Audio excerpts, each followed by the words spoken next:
어려운 말씀. 이 홍해를 갈라진 사건. 그래서 저는 누구에게 당신이 크리스찬이냐 아니냐를 묻는 기준을 어디로 보느냐. 물론 예수를 믿냐 안 믿냐도 중요하지만 이 홍해 사건을 믿느냐 안 믿느냐. 이걸 믿으면 크리스찬이고 이걸 안 믿으면 아니에요. 여러분 믿습니까? 아멘. 이 엄청난 걸 믿으시네요. 물이요. 그것도 강도 아니고 바다가 갈라졌다라는 것을 믿는 사람이 제정신입니까? 제정신 아니에요. 이것은 그야말로 성령의 감동으로 믿는 것입니다. 아멘. 여러분 근데 여러분 성경 한번 다 펴시기 바랍니다. 어디를 보시냐면 성경 맨 뒤를 한번 펴보세요. 성경 맨 뒤나 맨 앞에 성경 지도 있죠. 거기 보면 출애굽 경로라는 것이 있어요. 출애굽 경로 한번 보시기 바랍니다. 출애굽 경로 보시면 자 홍해를 분명히 우리가 건넌 지금 기사를 읽었는데 출애굽 경로를 어떤 성경을 보도 제가 연구 다 끝났습니다. 제가 성경 수많은 성경을 다 봤는데 출애굽 경로가 홍해를 건너 있지 않아요. 이해되세요? 제 말이? 출애굽 경로가 홍해를 가르지 않고 여기에 보면은 어떤 한 이 호수를 건너는 걸로 되어 있어요. 여러분 성경은 어떻게 되어 있습니까? 이 화면을 보시면 지금 어디로 건너고 있습니까? 홍해를 안 건너죠? 자, 이 화면에 홍해를 건너는 표시가 있습니까? 없습니까? 없어요. 없어요. 이게요 대한성서공의 공식 지도입니다. 자, 심각하죠? 우리는 지금 홍해를 건너는 거 여러분이 믿느냐 제가 물어봤어요. 여러분 믿습니까? 아멘. 그런데요 대한성서공의 성경 편집자가 이걸 안 믿어요. 그래서 제가 여러분께 묻는 이거 믿으면 진짜 크리스찬이라고. 근데 성경을 만든 사람이 이 지도를 걸어놓고 홍해를 가르지 못하고 있었죠. 지도에. 왜 저렇게 썼을까요? 안 믿어서. 설마. 그래서요 이 홍해라는 단어 자체가 히브리어로 언어로 보면은 갈대라는 뜻이에요. 갈대. 그러니까 아마도 홍해가 아닌 홍해 주변에 갈대를 지나갔을 것이다. 이렇게 생각하고 이 지도를 그린 거라고요. 제 얘기가 이해가 되세요?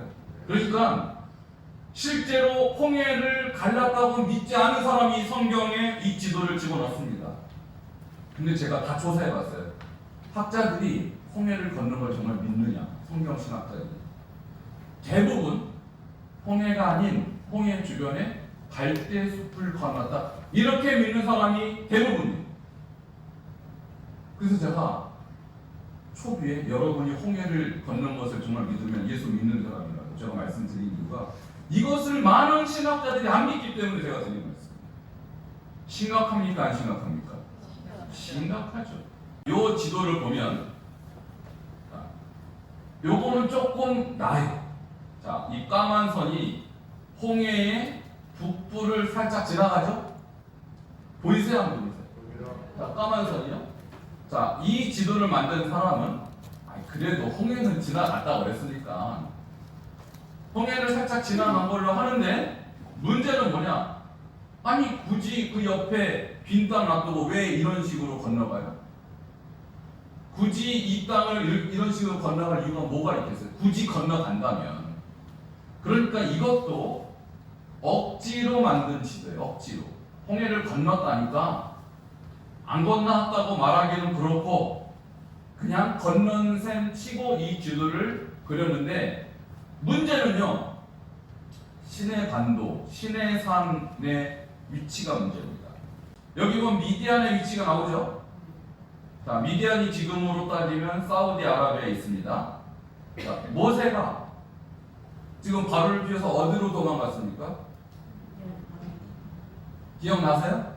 미디안으로 도망갔어요. 거기에서 이드로의 집에 이제 그 딸 십보라와 결혼을 하고 거기서 살죠. 그러니까 미디안으로 도망갔다. 일단 이거 기억하셔야 됩니다. 일단 이거 기억하셔야 돼.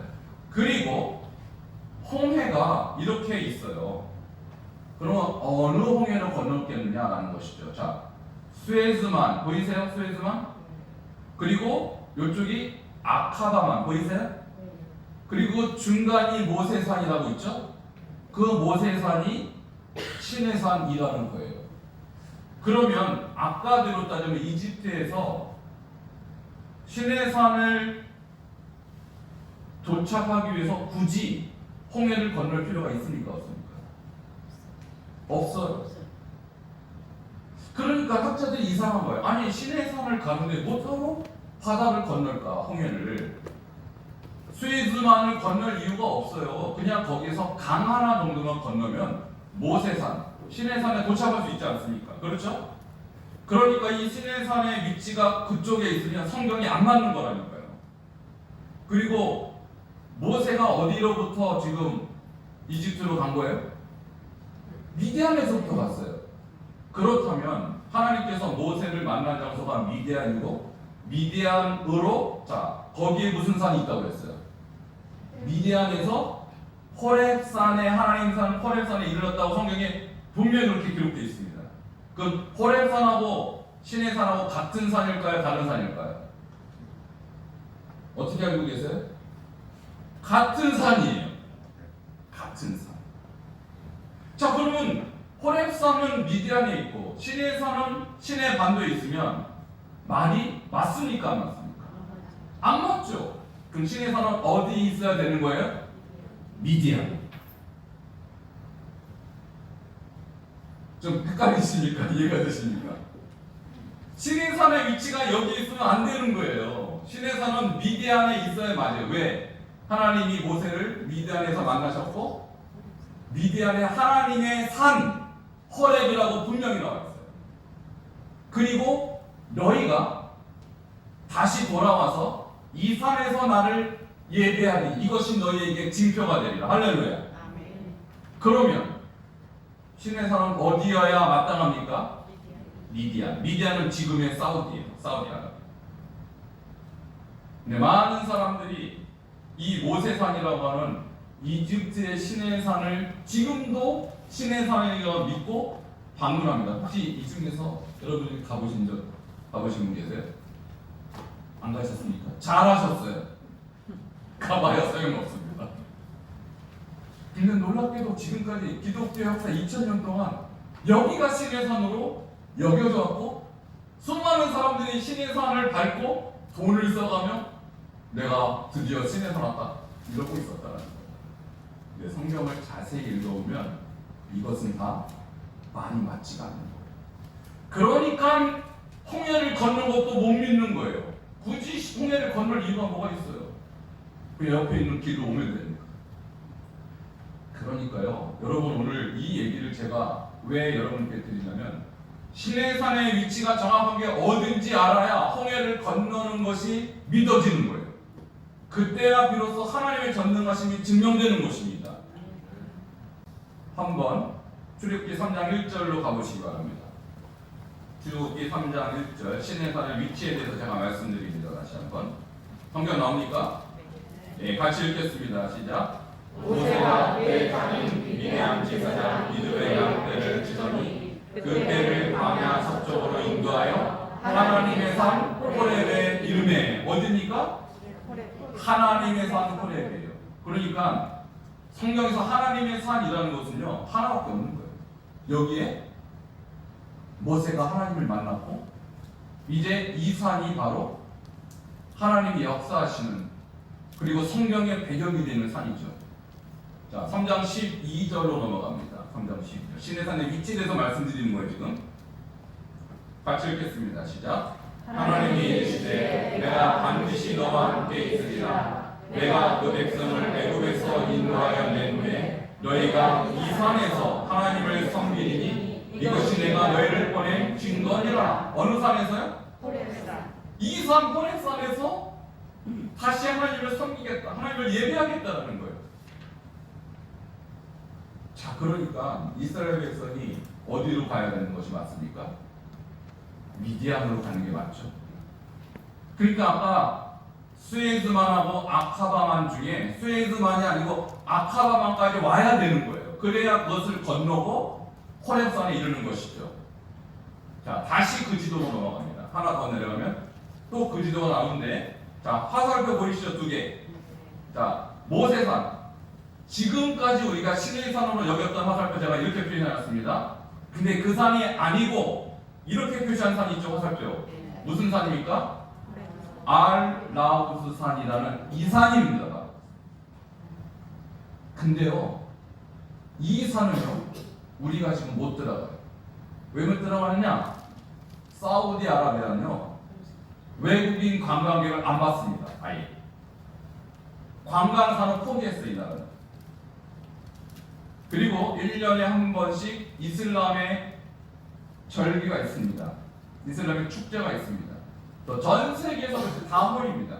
그때 한 번만 관광 산업을 오픈해도 1년 먹고 살아요. 그러니까 평소 때는 관광객 안 받아요. 그러니까 무슬림이 아니면 사우디아라비아 못 들어갑니다. 지금도. 함부로 못 가는 나라예요. 그런데요, 이 사우디 정부가 이 산이 바로 성경에 나오는 그 산이라는 걸 알까요, 모를까요? 너무너무 잘 알죠. 그러니까 여기는 지금 군사보호지역으로 막아놨습니다. 한마디로 개미 새끼 한 마리 못 들어가도록 만들어놨어요. 그러니까 지금 2000년 동안 비밀로 붙여진 장소가 신해산. 자, 그러면 생각을 해보십시오. 이집트에서 나와서 시내 반도를 지나서 알라우스산, 이 산에 도달하면 아카바만을 반드시 통과해야 돼요. 반드시. 아니면 저렇게 돌아가면 안 되는데, 지금 성경의 스토리상 바로 이 아카바만을 지나야만 이 시내산에 도착하게끔 스토리가 그렇게 이어지고 있습니다. 자, 그래서 이 지도를 보시죠. 다음 지도를 보면, 보이십니까? 자, 이 주황색 이 루트가 성경이 말하는 출애굽 경로예요. 지금까지는 시내산을 저 시내반도 밑에다가 놨기 때문에 억지로 짜 맞춰서 시내산을 거기다 두니까 홍해를 건널 이유가 없어요. 그런데 이제 시내반도를 가로질러서 여기 보면은 이 비하히롯이라는 지명이 나오는데, 성경에 나옵니다. 좀 이따 볼 거예요. 이 비하히롯을 거쳐서 바로 이 아카바만을, 홍해를 건너서 바로 시내산에 가서 우리가 지금까지 공부했던 시내산 언약을 거기서 맺는 것입니다. 할렐루야. 자, 이것을 믿는 게 기독교인이에요. 근데 성경에 지금 지도를 편집하신 분들은 이걸 안 믿고 엉뚱한 지도를 여기다 넣어놨다 이 말입니다. 얼마나 안타깝습니까? 우리가 돈 주고 산 건데 지금. 자, 홍해의 위치에 대해서 성경적 근거를 한번 더 보도록 하겠습니다. 열왕기상 9장 26절 홍해의 위치에 대해서 함께 읽겠습니다. 시작. 솔로몬 왕이 에돔 땅 홍해 물가의 엘롯 근처 에시온 계열에서 배들을 지은지라. 자, 홍해 예비가 나오고요. 홍해 물가의 엘롯 근처 에시온 계열, 이 도시 이름이 나오는데 홍해와 도시가 같이 나온 본문이 여기밖에 없어요. 그러니까 성경이 말하는 홍해라는 것은 도대체 아까 얘기한 이 두 군데 중에 수에즈만과 아카바만 중에 어디냐 했을 때 에시온 게벨이요, 바로 이 아카바만의 위쪽에 붙어있는 도시. 한번 볼까요? 지도를. 다시 그 미디안 지도가 또 나옵니다. 자, 화살표 보이시죠? 여기에 에시온 게벨 보이세요? 자, 에시온 게벨이 붙어있는 그 바다 뭐라고 합니까? 아카바만. 그 홍해를 성경에서 홍해라고 지칭하고 있다는 이 말입니다. 그러니까 이 반대쪽 수에즈만 쪽의 홍해는 홍해라고 성경에 기록되어 있지 않아요. 그러므로 성경적으로 홍해를 건넜다는 것을 믿으려면 에시온 게벨 밑에 있는 아카바만 쪽의 홍해가 바로 우리가 알고는 홍해여야 말이 맞는 거예요. 다음 장면 홍해의 위치에 대해서 출애굽기 14장 2절 같이 읽도록 하겠습니다. 시작. 이스라엘 자손에게 명령하여 돌이켜 바다와 밑굴 사이에 비야히롯 앞곧 바알 수어 맞은편 바닷가에 장막을 치게 하라. 자, 홍해의 위치에 대해서 제가 말씀드리는데 여기 보면 비야히롯이라는 지명이 나오죠. 그럼 거기에서 장막을 치게 했다. 생각을 해보세요. 몇 명이 나왔습니까 지금? 200만 명. 200만 명이 나왔어요. 그럼 200만 명이 장막을 친다 하면요, 면적이 어느 정도 돼야 될까요? 면적이 여의도 예전에 광장이 있었거든요. 혹시 가보셨는지 모르겠죠. 여의도 광장을 꽉 채우면 100만 명 정도 보입니다. 자, 그러면 200만 명이 지금 서 있는 게 아니고 장막을 채우면 여의도 광장에 한 7, 8배는 돼야 장막을 칠 거 아닙니까? 누워야 되니까. 그렇죠? 그러니까 그 정도 면적이 되려면요, 폭이 6km에서 7km는 돼요. 그 정도 면적이 남아야 장막을 칠 거 아닙니까? 근데 지금 시내산이라고 불리는 그 이집트의 시내산요, 200만 명은커녕 1000명도 장막 못 쳐요. 그런 장소가 없어요. 장막 칠 만한 곳이 없어요. 자, 그렇다면 홍해를 어디로 이해해야 되느냐? 아까 말씀드린 바로 그 아카바만, 그쪽 아래 바다를 홍해라고 믿어야 되는 거예요. 그래서 여기 비하히롯이라는 단어가 나오는 것 기억하시고, 두 번째 출애굽기 14장 7절 홍해의 깊이에 대해서 말씀드려요. 홍해의 깊이 함께 읽겠습니다. 시작. 성갈된 병거 600대와 애굽의 모든 병거를 동원하니 지휘관들이 다 거느렸더라. 자, 여기 보면은 애국 군대가 이스라엘 사람들을 쫓아가서 이제 그들을 다시 애국으로 끌어가려고 보낸 군대의 숫자가 나오죠. 병거가 600대라고 했어요. 그리고 모든 병거를, 애국의 모든 병거를 다 동원했어요. 그러니까 애국의 모든 군사적인 이 중요한 무기들을 다 갖고 출동한 거예요. 그럼 이것들이 지금 수장이 됐다 이 말입니다. 물을 길을 덮은 거예요. 그러니까 그만큼 덮을 정도면요, 호수가 아니고 반드시 바다여야 돼요. 그 깊이가 깊어여야 된다는 것이죠. 자, 14장 28절, 출애굽기 14장 28절. 자, 성경에 출애굽기 오늘 본문 말씀의 배경이 되는 본문입니다. 함께 읽겠습니다. 시작. 물이 다시 흘러 병거들과 기병들을 덮되 그들 뒤를 따라 바다에 들어간 바다의 군대를 바로인들 다 덮으니 하나도 남지 아니하였더라. 그러니까 자, 홍해가 밤새도록 동풍이 불었어요. 모세가 손을 펼치니까 밤새도록 동풍이 불어서 물벽을 형성했다고 했어요. 그리고 그 땅은요, 마른 땅처럼 됐다고 했어요. 그러니까 그것을 보고 이스라엘 백성이 물로 건너가지 않았겠습니까? 그러니까 뒤에서 보고 있던 애국 군대가 우리도 들어가 보자. 그래서 들어갔더니 이제 어떻게 됩니까? 그 물벽이 힘을 잃고 다시 허물어진 장면입니다. 그래서 물 수장됐어요. 수장된 장면이 나오는데, 그러면 수장됐다 그러면 물 속에 들어가면 그 병거에 흔적이 있어야 될 거 아니에요? 그렇죠? 그 말발굽, 그 발굽에 흔적이 있어야 될 거 아닙니까? 그것들은 썩지 않고요, 그것들은 이 쇠로 만들어졌기 때문에 오랫동안 보존이 되는 것들이에요. 자, 이거에 대한 근거를 그러면 찾을 수 있느냐? 그 바닷속에서. 그런데요, 그 근거들이 찾아졌어요. 자, 아까 얘기한 비하히롯을 건넜을 때 그 비하히롯이라는 곳에요, 놀랍게도 돌기둥 하나가 서 있어요. 돌기둥. 이 돌기둥은 누가 만들었느냐? 솔로몬이 만들었는데요, 돌기둥에 뭐라고 써 있냐면 홍해를 건넌 지점, 이렇게 히브리어로 써 있다는 거예요. 놀랍지 않으세요? 그러니까 이스라엘 사람들은, 유대인들은 홍해를 우리가 여기에서 건넜다라고 믿고 있는데, 우리 이방인들, 우리 외국 사람들은 자기 나름대로 신의 반도에다가 신의 산을 만들어 놓고 가짜 신의 산을 믿고 있는 거예요. 지금. 자, 다음에 이 기둥을 보여드리겠습니다. 비하히롯 홍해도와 기념탑 보이십니까? 네. 자, 여기가요 지금도 있습니다.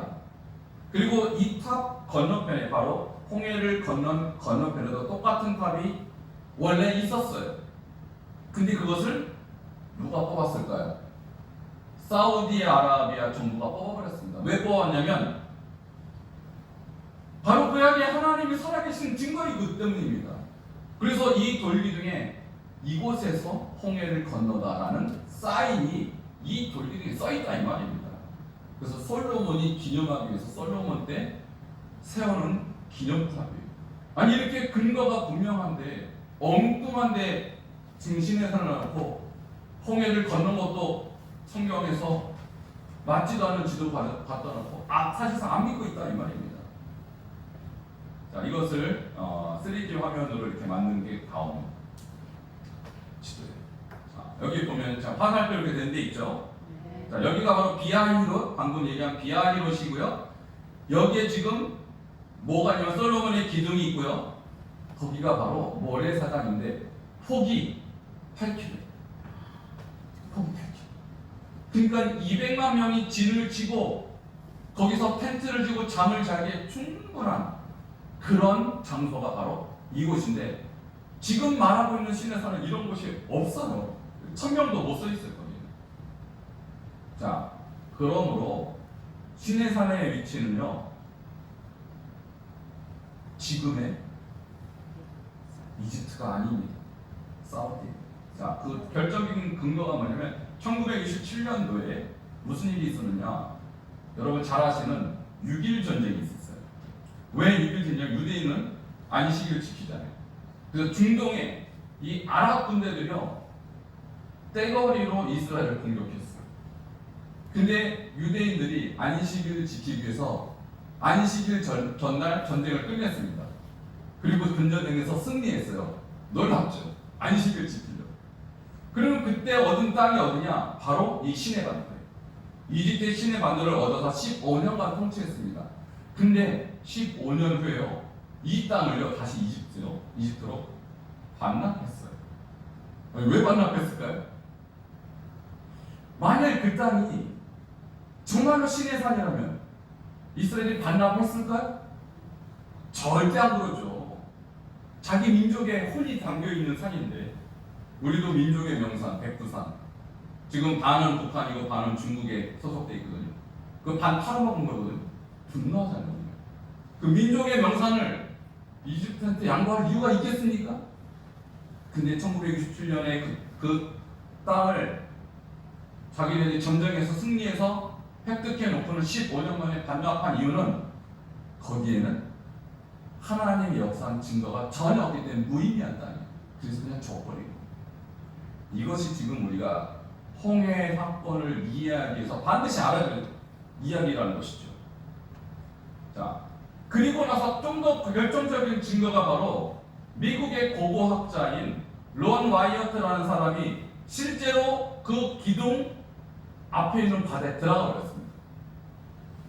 잠수부들과 함께 탐사를 하기 시작했어요. 근데 거기서 놀랍게 애굽의 전차 바퀴와 말발굽을 발견하게 됐어요. 그걸 꺼내고 와서 보니까 고대 애굽의 전차 바퀴와 무늬가 똑같은 것들이 그 안에 있었다는 것이죠. 그리고 나서 이제 그 론 와이어트가 어디로 가냐면 드디어 진짜 신의 산에 들어갑니다. 이것은 사우디 정부와 이제 협약을 맺고 이제 학자의 입장으로 들어가게 된 거예요. 거기를 들어가는데 놀랍게 산 꼭대기에 불탄 자국이 있는 거예요. 왜 불탄 자국이 있을까요? 하나님이 신의 산에 임할 때요 불이 임했거든요. 바로 그 흔적이 있는데요. 그리고 12덩의 돌기둥과 제단인데 이 제단은 어떤 제단이냐? 황소를 금으로 만들어 놓고 이것이 우리를 인도한 신이다라고 제사했던 그 흔적이에요. 그리고 3,000명 정도가 들어갈 만한 무덤을 발견해요. 이것은 왜 생겼을까요? 그 황금 우상을 섬기고 나서 하나님께서 진노하셔서 사람 3,000명을 죽였습니다. 그 사람도 어디다가 묻었겠어요? 그 무덤이 여기에 발견돼요. 근데 놀랍게 이 사우디아라비아의 서열 2위가 되는 왕자가 있습니다. 이 왕자의 주치의 개인 의사가 바로 한국 사람이에요. 근데 이 한국 사람이 이 사우디 왕자의 주치의로서 명성을 얻기 시작하면서 정부로부터 신임을 받아서 정부 공인 주치의가 됐어요. 그래서 이 사람들은요, 정부로부터 이 통행증을 받아갖고 어디든지 갈 수 있는 사람이 됐는데 바로 이 산에 올라가서 이 사진을 다 찍어놨어요. 근데 어떤 사진이 보였을까요? 그 사진은 제가 여기 지금 나와 있지 않지만 바로 그 3,000명의 무덤 사진과 12동의 돌기둥 그리고 제단 사진을 그분이 찍었는데 거기 놀랍게 제가 사진을 직접 봤는데 그 사우디에 가신 그분을 제가 개인적으로 만났습니다. 그리고 그분이 찍은 사진도 제가 봤습니다. 봤는데요, 여러분 계시록에 보면 금초대 얘기가 나오죠. 7 금초대. 그 금초대 그림이 발 위에 다 그려져 있어요. 그 사진을 쫙 찍어보는데 소름이 돋더라고요. 아, 그렇구나. 이스라엘 백성이 거닐었던 그 산, 그 흔적을 거기다 남겨놓고 하나님께서 이 숨어있는 한 사람을 통해서 사우디 왕자의 주치의가 되게 해서 이 사진을 다 찍어와서 우리에게는 참 신의 산의 위치가 어딘지 보게 하셨다는 거예요. 여러분, 제가 지금까지 말씀드린 이유는 무엇인가 하면요, 심지어 성경을 연구한다는 신학자들도 이 출애굽, 이 홍해 도화 사건을 안 믿습니다. 믿지 않아요. 그 결과 성경은 왜곡되고 있어요. 성경 지도가 왜곡되고 있어요. 그래서 제가 여러분께 물은 거예요. 정말 믿느냐고. 여러분 믿습니까? 아멘. 이거 믿으면 하나님 믿는 거예요. 왜냐면 홍해를 가른다는 것은 역사상 그때밖에 없었어요.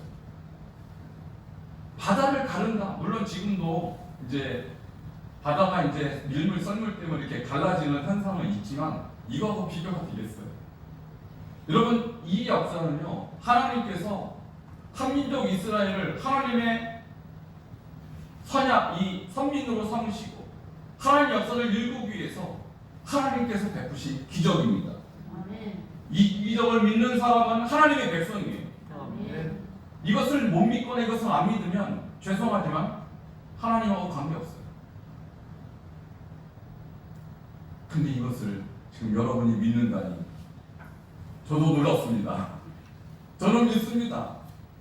이것은 무엇을 의미하느냐? 과거에 홍해를 가르다 하면 지금도 홍해를 가르십니다. 아멘. 과거에 말도 안 되는 기적을 일으키신 하나님은 지금 이 시대도 하나님의 기적을 일으키십니다. 아멘. 이걸 믿느냐 안 믿느냐의 문제예요. 과거는 그렇고 그건 성경 이야기고 지금은 다르습니까? 그때 그 하나님과 지금 하나님이 바뀌었습니까? 아닙니다. 우리 하나님은 어제나 오늘이나 내일이나 동일하신 하나님이십니다. 아멘. 그 하나님을 믿으시기 바랍니다. 아멘. 우리가 그분을 믿는 거예요. 지금 홍해를 가르칩니다.